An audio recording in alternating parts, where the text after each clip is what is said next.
السلام عليكم ورحمة الله تعالى وبركاته.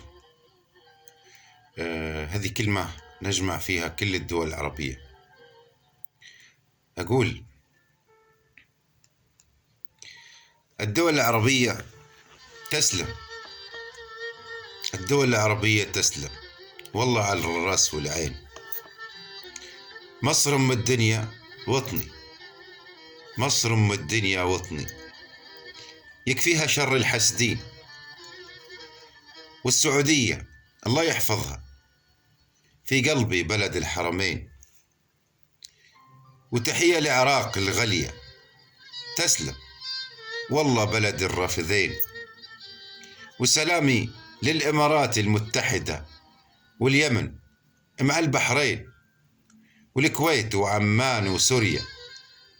رفعتوا راسنا يا قطريين. والكويت وعمان وسوريا رفعتوا راسنا يا قطريين. تنظيمكم كأس العالم 2022 الغرب اللي كانوا يقولوا عنا ان احنا ارهابيين، بتعليمكم ليهم وتعاملكم شفنا يا كثر اللي دخلوا في الدين.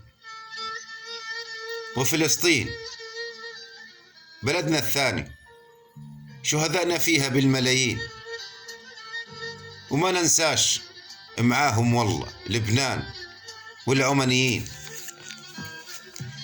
وليبيا وتونس والجزائر. ليبيا وتونس والجزائر والله علي غاليين. والمغاربة حبايب قلبي بتمنى يكون لي قلبين. فيكم ناس عزاز علي،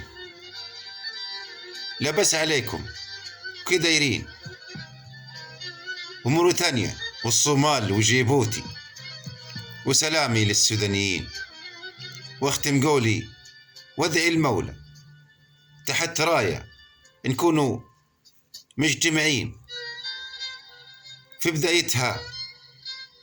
بدايتها اسم الله ونهايتها نبينا الزين. تحت راية نكونوا مجتمعين، في بدايتها اسم الله ونهايتها نبينا الزين. اللهم آمين يا رب العالمين. أخوكم أبو عمار لضعيفي التميمي. سلامتكم.